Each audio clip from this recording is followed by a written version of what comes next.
نحمدہ و نصلی علی رسولہ الکریم اما بعد فاعوذ باللہ من الشیطان الرجیم بسم اللہ الرحمن الرحیم رب اشرح لی صدری ویسر لی امری واحلل عقدۃ من لسانی یفقہوا قولی۔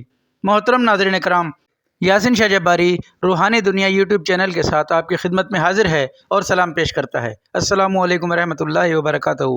ناظرین، آج ہم آپ سے چند باتیں کریں گے اللہ کو راضی کرنے کا طریقہ۔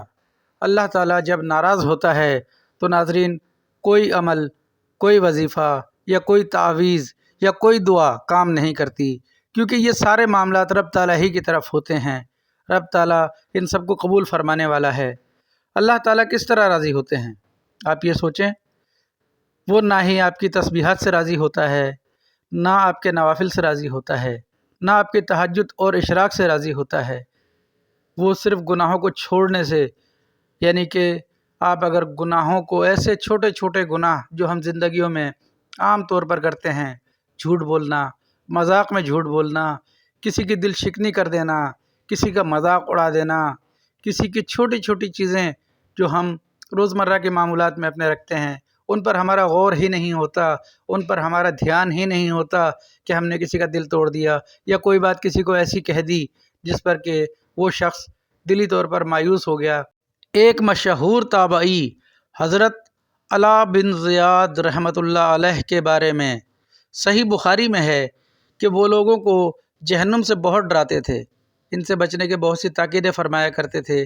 کسی نے ان سے کہا کہ آپ لوگوں کو اللہ تعالیٰ کی رحمت سے نا امید کیوں کرتے ہیں اور آپ بار بار یہی باتیں کہتے رہتے ہیں؟ تو فرمایا کہ تمہارا ذہن یہی بن گیا ہے کہ تم گناہ بھی کرتے رہو اور تمہیں جنت کی بشارتیں بھی ملتی رہیں۔ یہ نہیں ہو سکتا۔ جب اس وقت یعنی کہ تابعین کے دور میں یہ لوگوں کے ذہن بن گئے تھے تو آج کے لوگوں کا تو پھر کیا ہی کہنا۔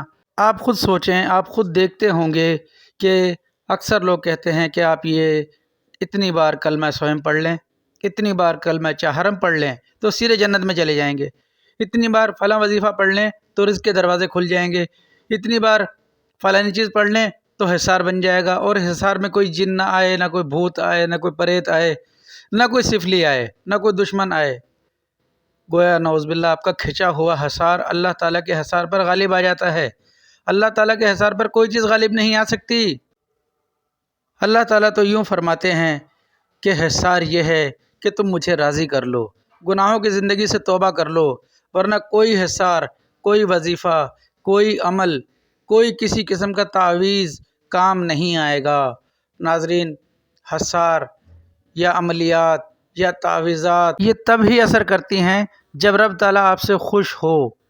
جو شخص مالک کی نافرمانی اور گناہوں کی زندگی سے توبہ کر کے اپنے مالک کو راضی کر لیتا ہے اور اس کے ساتھ محبت کا تعلق پیدا کر لیتا ہے، وہ ہر بلا، ہر مصیبت، ہر پریشانی کو اپنے لیے امتحان سمجھتا ہے کہ رب تعالیٰ جو میرا مالک ہے وہ میرا امتحان لے رہا ہے، اس کو مجھ سے انتہائی محبت ہے۔ یہ امتحان ذلیل کرنے کے لیے نہیں بلکہ انتہائی اعزاز و درجات قرب اور گراں قدر انعامات کے نوازنے کے لیے لے رہا ہے۔ اگر امتحان کوئی بری چیز ہوتی تو دنیا دن رات امتحانات کے چکروں میں کیوں پڑتی؟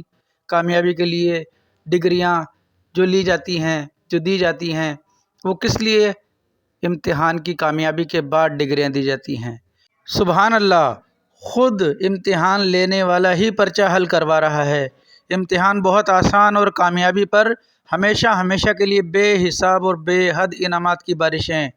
رب تعالیٰ قرآن پاک میں ارشاد فرماتا ہے جس کا مفہوم ہے، اور آپ ایسے صابرین کو بشارت سنا دیجئے کہ ان پر جب کوئی مصیبت پڑتی ہے تو وہ کہتے ہیں کہ ہم تو اللہ تعالیٰ کے ملک میں ہیں اور ہم سب اللہ تعالیٰ کے پاس جانے والے ہیں۔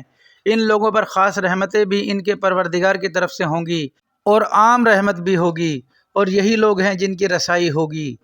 اللہ تعالیٰ ہم سب کو اس امتحان میں کامیاب فرمائے۔ ناظرین، رب تعالیٰ کو راضی کرنے کے لیے آپ تمام چیزیں اپنی جگہ، لیکن رب تعالیٰ کو راضی کرنے کے لیے چھوٹے چھوٹے گناہوں کو چھوڑ دیجئے، ترک منکرات کر لیجئے۔ یہ چھوٹے چھوٹے گناہ ہماری بڑی بڑی نیکیوں کو کھا جاتے ہیں۔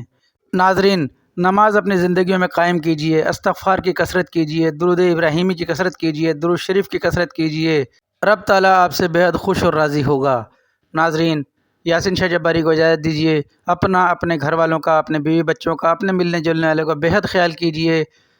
اللہ آپ کا، میرا، ہم سب کا حامی و ناصر ہو۔ السلام علیکم ورحمۃ اللہ وبرکاتہ۔